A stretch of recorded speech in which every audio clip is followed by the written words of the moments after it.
बालेश्वर जिले में प्रवाहित जलका नदी में बन्या आसिबा द्वारा बालियापाल ब्लॉकर कुंडुली साउडी और बुलंगादी पंचायतर विभिन्न स्थान जलमग्न होइछि। बन्या पानी धीरे धीरे कमुथिले भी लोकंक दुर्दशा किंतु पीछा छाड़ुनी। किछि रास्ता उपरे एबे भी बन्या पानी प्रवाहित हेउथबा बेले कुंडुली सार्था मुख्य रास्तार दांडीपदा चट्टान रे 3 फुट ऊर्ध्व उच्चरे बन्या जल प्रवाहित हेउछि। फलरे 20टी पंचायतर शह शह लोक माने यातायात पई बहु असुविधार सम्मुखीन हेउछंती। तेबे एही चट्टान उपरे एक फ्लाईओवर रास्ता निर्माण करने स्थानीय अंचलवासी माने दीर्घ वर्ष धरी दाबी करि आसुथिले भी एथिप्रति जनप्रतिनिधि कि प्रशासनिक अधिकारी माने दृष्टि देउनाहंती।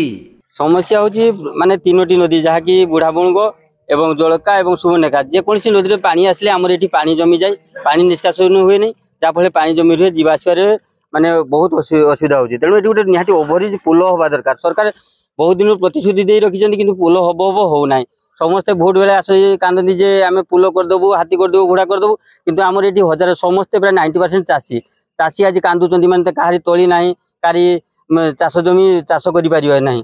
तेणु निहाती पुल हवा दरकार। एवं एठी दुईटी कॉलेज रही, कॉलेज को पिला माने जाई पारनते, स्कूल को छुआ माने जाई पारनते, सार माने ओदा होइकि जाउचन्ति।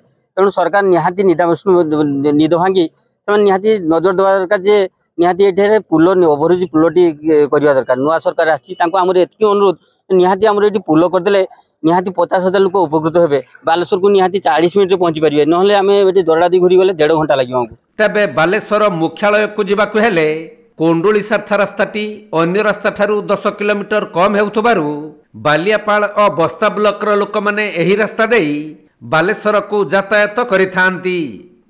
किंतु प्रतिवर्ष एकाधिक बार नदी रे बन्या आसिबा फलरे लोकंक यातायात रे व्याहत सृष्टि होइथाय।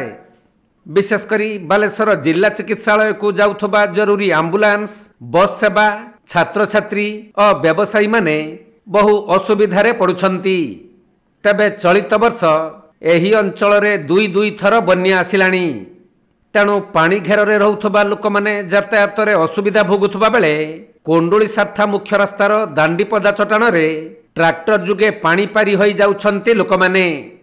तेणु एठारे एक फ्लाईओवर रास्ता निर्माण पई साधारण रे दाबी हेउछि।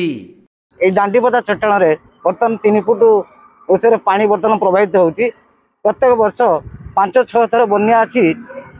बालेश्वर सदर महकुमा को विच्छिन्न कर देउछु। मुख्य चिकित्सालय को जीवा आसिबारे बाधा सृष्टि होउछि एवं दुईटी कॉलेज अछि, गोटे युधिष्ठिर महाविद्यालय एवं ब्रजमोहन महाविद्यालय, दुईटी कॉलेज एवं स्कूल जीवा आसिबारे पिला माने बाधा देउछि। तेणु आमर अभियोग प्रशासन ठारे बारंबार आमे आपत्ति अभियोग करि आछु जे एटारे गोटे फ्लाई ओभरब्रिज हेउ, किंतु केबे कोनोसी दिन प्रशासन तरफरु कौन माने गुरुत्व देना। तेणु आम मानकर समस्तकर दाबी अंचल समस्तकर दाबी एठारे गोटे फ्लाई ओभरब्रिज तुरंत हो।